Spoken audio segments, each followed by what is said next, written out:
Okay, so this we can remove. This and this disadvantage. Okay, disadvantages. So we are talking about disadvantages. Yeah. The first, like when we were talking about the principles, we said that it's a combination of the two methods. What are those two methods? Direct method and grammar translation. Direct method and the grammar translation method. Very good. So you may say that it does not follow any set theory. This method does not follow any set theory. Okay, this is the first disadvantage. Means this relies on other methods, and this doesn't have anything original, you may say. Like, if you are talking about disadvantages, if you are like seeing the negative points, if you're finding fault, then you would say this. What would you say? That it does not follow any set theory. The first advantage would be when you are writing disadvantages, that means you're trying to find fault with the method. Okay, sometimes it's not a fault, but still since you have to mention it, you mention it. And sometimes the fault is not with the method, it is in fact the fault of the teacher. Fault lies with the teacher, not with the method. So yes, I said that it does not have what? It does not have a set theory. Okay, it does not have a set theory. This is, you may say, the first disadvantage. The disadvantage of this, it does not follow any set theory. It seems as though it is just a fusion, a combination of two methods, as you said, the translation method and the direct method. This is the reason why learners find it very baffling while contrasting the features of the two languages. Sometimes the teacher speaks in English and sometimes in Hindi. Okay, and he makes use of the structures of both the languages also. So this is very confusing for the students. This is very baffling for them. They get confused. The focus, same as in the translation method, continues to be on the grammatical structures, and not on the spoken English. We have focused on the spoken English in the direct method, but here it continues to be on grammatical structures. So that's a flaw. Resultantly, students find it difficult to give their dependence on the mother tongue. Okay, they continue to be dependent on the mother tongue. They cannot give up their dependence on the mother tongue. Is it okay? Yes, sir. That means it relies too much on L1. It relies too much on the mother tongue. When you rely too much, that means you do not learn the foreign language quickly and naturally and spontaneously the way you learn your own language. Okay, so what can be the second demerit, the second disadvantage? Over reliance, you can say. Over reliance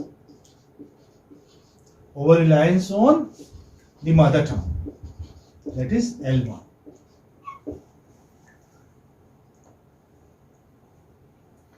In translation method, grammar translation method, you have absolute over reliance, and here you have partial, yet you have. So this over reliance on L1 can lead to a bad habit of filtering everything through the mother tongue. Means here, in a way you continue to think in the mother tongue. So you are filtering everything, the structures and all through the mother tongue, even the meaning of the words. So as language is more than just a simple substitution of one series of coded sounds with another, it is important to avoid this. Okay, it's not that you're coding and decoding. Like coding the foreign language, the codes in the foreign language, and decoding through the mother tongue. No, it's not that. That makes the language learning very mechanical, a very mechanical process. nonetheless, I would say careful planning, preparation, and reflection on the part of the teacher can ensure that this does not happen, that over reliance does not happen. Okay, if a teacher is smart, if our teacher is thoughtful, then he would ensure that his students are not over reliant on the mother tongue. Okay, and the over reliance on the mother tongue is minimum. A smart teacher would ensure this. And then, smart teachers, when I'm talking about smart teachers, we do not have very many smart teachers with us.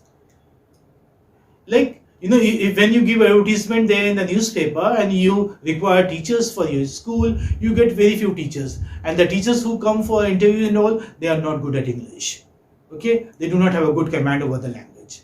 So there is a difficulty in sourcing suitably qualified teachers. Okay. So what do you say? Difficulty in sourcing. That means in getting. Okay. In sourcing suitable teachers. Alliteration, you can have suitable teachers. What do I mean by this? That you do not get good teachers very easily. Okay, it's very difficult. You may have teachers there in the mother tongue, very smart ones, but if you wish to have teachers who could teach for the foreign language, the English language, then it's really difficult. So the teacher must be fluent. What is required when you're looking for a good teacher of English who teach your students bilingually? That means, what do you see?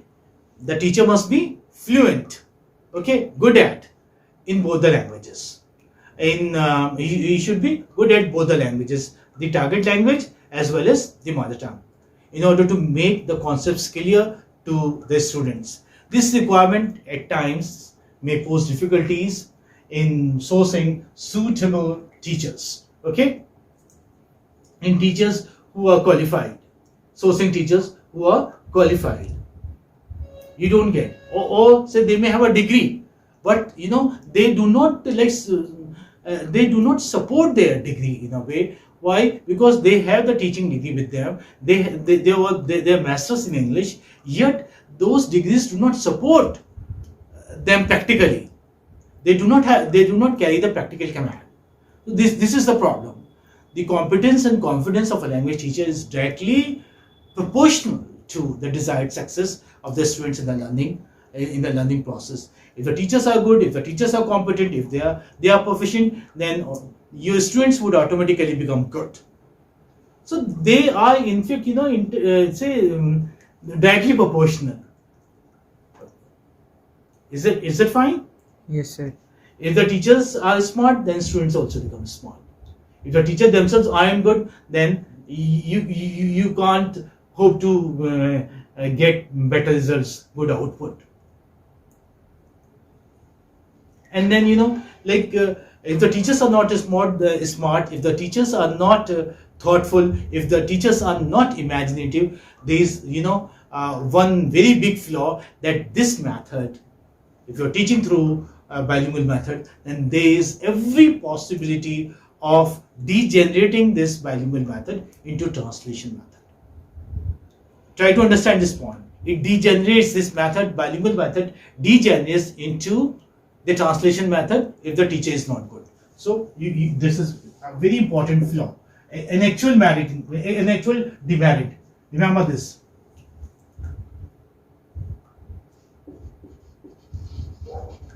Degenerating. What did I say? I'm not writing the entire point. Degenerating into translation method. Okay, you can understand it. Translation method.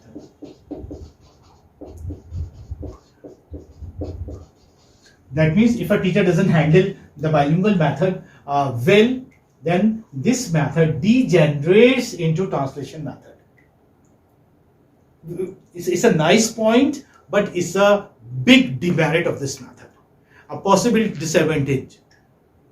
What is the possible disadvantage of this method? That if the teacher is not imaginative enough, if the teacher is not smart enough, if a teacher is not thoughtful, this method may degenerate into the translation method. Okay, and degenerate into translation method with all the attendant drawbacks. With all the attendant drawbacks, means all the drawbacks that you have in the translation method would automatically creep into the bilingual method as well. Is that fine? Yes, sir. But I would say that this is a lapse not in the method. Is it a lapse in the method? No, it's not. It's a lapse with the teacher rather. Okay, it's flaw with the teacher. If a method is degenerating into translation method with all the attendant drawbacks, that means the fault lies with the teacher, not with the method. And then this is the reason why it cripples the creativity of direct thinking in English, because the teacher is speaking in Hindi, although students are not allowed to speak in the mother tongue. Yet if the students are taught through this bilingual method, then this method cripples the creativity, the imagination of direct thinking in English. The students, they continue to think in the mother tongue. So they are filtering the structure of the foreign language through the mother tongue, as we saw earlier. Okay, it develops an undesirable habit, you may say, of language mixing, which may last for long. Language mixing, you remember, we discussed like code mixing and code switching. Okay, code mixing and code switching means when you mix the words of two languages, you call it code mixing. Like Jab We Met. For example, the title of the movie, Jab We Met. Now, the bilingual method of teaching English is not followed smartly. If the teacher is not smart enough, then what happens? This method cripples the creativity of direct thinking in English. Means students cannot think in English directly. They remain dependent on the mother tongue. So why? Because this method, bilingual method, develops an undesirable habit of language mixing, which may last long at times. If this language mixing dies away very soon, then it can be endured. But if this language mixing continues, I hope you understand what language mixing is. Language mixing is code mixing and code switching. Code mixing is when you combine words of two languages. For example, Dil Mange More, Ye Hi Hai Right Choice Baby, or Jab We Met. So what are we doing? Here we are mixing words of two languages, the foreign language and the mother tongue. This is called as code Switching. Code mixing. No, code switching is different. Code switching is when you speak in one language and then you switch over to another language. For example, students who are taught through bilingual method, they have the habit of code switching. Means they would speak English language, they would speak 3-4 sentences in the English language, in the foreign language, then they switch over to their mother tongue. This is not a good habit. Like, you should have confidence to speak one language throughout. If you are delivering a lecture in English, then you should be able to deliver a lecture in English throughout. You don't have to rely on the mother tongue. Is it not? Means you shouldn't fumble for words. If you are fumbling for words, that means you have not gained practical command over the language. So what's the problem with this method? That it cripples the creativity of direct thinking in English. I can even write this. This is, this method cripples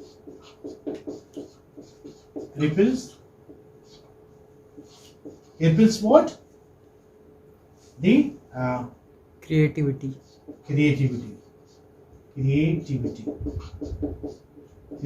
of direct thinking in English. Direct thinking in the foreign language. Direct thinking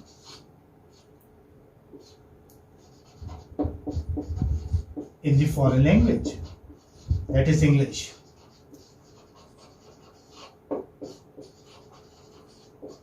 Here we are talking about English. Okay. So it cripples. This is K.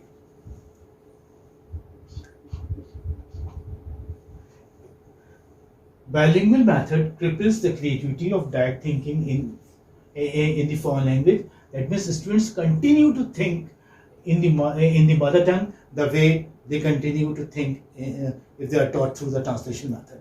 So this is a big flaw, and this happens only when the method is not handled judiciously. If the teacher isn't smart, if the teacher isn't imaginative, or the students he is teaching are not good. Is that fine? So it cripples the creativity, I said, of direct thinking in English and hampers the fluency of spoken English. It hampers the flow. Mother tongue is a kind of obstacle, an impediment. Why? Because students keep thinking in the mother tongue, so they do not attain fluency of spoken English. As a result, the learning process slows down, and students take longer time to learn and be proficient in the target language. Okay? And as I said, this method, okay, you can continue to have this method at the initial stage. But once your students have gained practical command, then it is better to switch over to the direct method.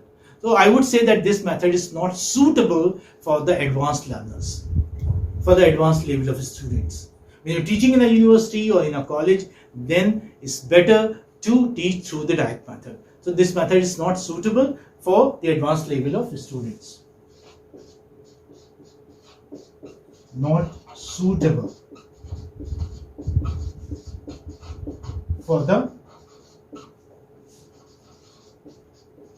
advanced level of students.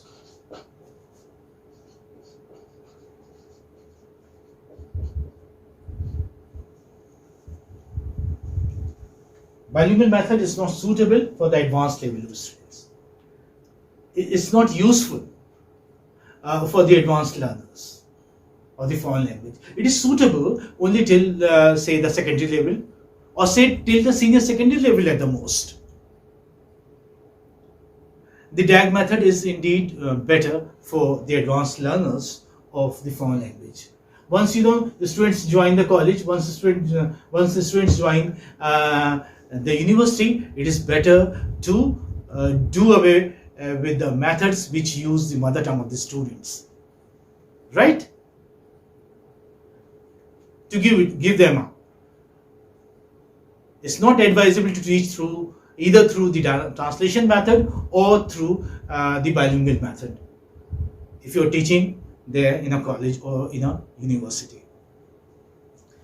Well, so by now you have discussed all the three methods. They are the major methods of teaching. They are the ones which are followed everywhere, all over the globe. Translation method is still followed, bilingual method is very widely followed, and even it's admired also. It's a favorite of many teachers and many students. And indeed you have the direct method for teaching the advanced learners of the language. Okay? Yes, sir. So after having gone all the three major methods of language teaching, one may arrive at the conclusion that the bilingual method has some great advantages. It does have some great advantages. It's a favorite of many. Okay, but the grammar translation method and the direct method, for that matter, they have their advantages too. Okay, they are also favorite methods of many teachers. If you go around, you would still find teachers, like teaching through the translation method, or some are so strict and so particular that they do not switch over to any other method. They teach through direct method only, whether their students understand or not, because they believe that if they are switching over to the mother tongue, then the students might not learn or would not learn the foreign language. So some teachers are very strict. Therefore, I would say, like every method has got advantages and disadvantages. The first question, when we started discussing the methods of teaching, was asked to me which method is the perfect method.